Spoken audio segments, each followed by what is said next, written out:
Welcome to HFY Stories. Please subscribe to the channel. Your one click means the world to me. The first impact shuddered through the station wall hard enough to shake frost from a support beam. A black-suited figure clung to the exterior frame while warning lights pulsed behind reinforced glass, moving only when the station's slow rotation carried the next section of structure into reach. Years later, David Collins would still remember that image more clearly than the explosion that followed. One person suspended against a field of stars, advancing toward a place no sane pilot would approach alone. 3 days earlier, Collins had watched Jonathan Miller cross the ruins of Outpost Charlie without speaking. The school module had taken the worst of the raid. Smoke leaked from broken vents. Emergency crews moved through red dust and twisted panels, calling names into half-collapsed corridors. Near the edge of a blast mark, Jonathan stopped and picked up a small canvas backpack. Collins knew it immediately. Leo's. Jonathan opened it, a cracked learning tablet, a snack wrapper, nothing else. "They took the children," Collins said. Jonathan looked toward the empty sky. "Who?" "The slavers that hit us. Their cruiser is still running toward the Hestia belt. Colonial Command wants negotiations." "How long?" "Months before anyone official gets close enough to matter." Jonathan closed the backpack and held it by one strap. "Then official channels are too slow." Collins had known Jonathan for years as a mechanic who repaired pumps, crawlers, and habitat seals. He also knew there were locked parts of Jonathan's past that the colony never asked about. That afternoon, Collins finally saw one of them open. Beneath Jonathan's HAB was a reinforced storage room. Inside were sealed cases, old field equipment, and a long ballistic rifle built around technology most interstellar militaries considered obsolete. No glowing coils, no plasma chamber, no energy signature worth noticing. Jonathan checked the weapon, packed only what he needed, and pulled on a vacuum-rated suit. Collins stared at him. "You think one rifle gets through an Imperial cruiser?" "I think their cruiser was built to stop weapons they respect." "That is not an answer." Jonathan clipped Leo's Apollo patch to the front of his suit. "It's the only one I have." They launched before sunset. For 3 days, the wandering star rattled toward Hestia while Collins pushed the freighter as hard as he dared.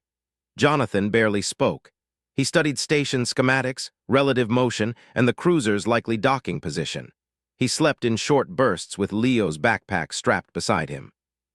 When Hestia finally appeared, it looked like a metal city wrapped around an asteroid.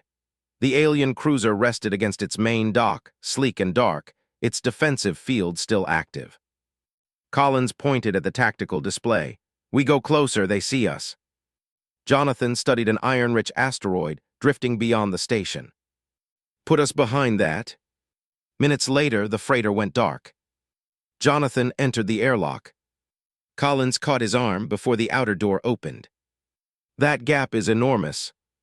Jonathan glanced at the station. "So don't miss the pickup." The door opened, and he pushed into vacuum. Jonathan crossed the distance with tiny corrections from his suit pack until he reached the station's outer framework. From there, he could see through the observation section. Children. 5 of them. One was Leo. The boy stood restrained beside the others while an alien officer inspected the group. Jonathan's breathing slowed. His hands became steady. He anchored himself to the structure and raised the rifle. Inside, the officer turned toward Leo. The reinforced window burst inward.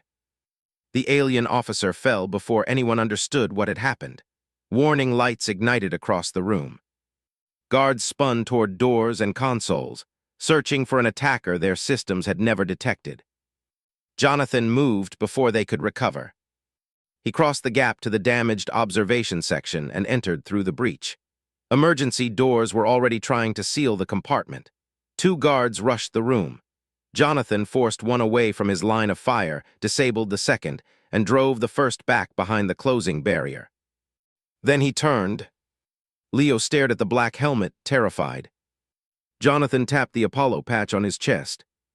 Leo's face changed. "Dad, I found you." The boy started to speak again. Jonathan knelt beside the restraints. "Save your breath, stay with the others." He freed the children one by one. One girl was shaking so badly she could not stand at first. Jonathan lifted her, set her feet beneath her, and waited until she could grip another child's hand. "Everyone stays connected," he said. "Nobody gets left at a corner." Leo swallowed hard and reached for the smallest child. The station's alarms shifted pitch. Collins came over the comm. "They know you're inside. A whole assault team is moving to cut off Sector 4. Jonathan looked down the corridor. "How many?" "Too many for a straight fight." "Then we don't give them one." He led the children through maintenance passages while Collins guided them toward a secondary airlock. Behind them came the heavy rhythm of armored troops. At the final junction, Jonathan stopped. The promenade ahead was wide, exposed, and already filling with alien soldiers. Their overlapping shields formed a luminous wall across the corridor. A heavy energy weapon unfolded behind them. Leo grabbed Jonathan's sleeve. Jonathan crouched. "I need you to stay behind this bulkhead." "No. You stay with the others, and you keep them together." Leo's eyes shone. "You came back for me." Jonathan pressed his forehead briefly to the boy's. "That part is finished. Now I get you home." He stood and stepped into the promenade alone. Across the corridor, the alien squad hesitated. One human, one old rifle. Their commander made a dismissive gesture. The heavy weapon began to charge. Jonathan did not aim at the troops. Above them, industrial cooling lines crossed the ceiling. He fired once. The conduit ruptured. A violent white cloud blasted across the promenade. Temperature warnings flashed. The alien shield wall flickered as the cooling system dumped into the corridor, and the heavy weapon shut down under the sudden environmental shock. Soldiers stumbled backward, formation broken. Jonathan turned immediately. "Move." The children ran. Collins was waiting at the airlock with the Wandering Stars ramp open. He pulled the first child aboard, then the second. A third stumbled at the threshold, and Collins caught him by both arms before the artificial gravity could throw him sideways. Jonathan arrived last with Leo beside him. An alien voice broke across the open channel. "Human, identify your military unit." Jonathan paused inside the airlock. Collins looked at him. Jonathan answered, "You took my son." The voice returned, harsher now. "Who authorized this attack?" "No one." The inner warning light changed to green. Jonathan looked toward Leo. "That should worry you more." The doors sealed. The Wandering Star tore away from Hestia. For several minutes, Collins thought they had made it.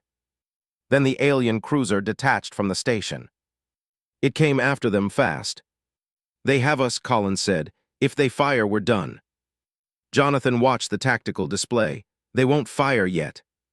"You cannot know that. They want the children back, and they want me alive." A pale beam reached across the darkness and caught the freighter. The ship lurched. Collins fought the controls. Tractor lock. Jonathan was already moving toward the cargo controls. "Open the rear bay." Collins stared at him.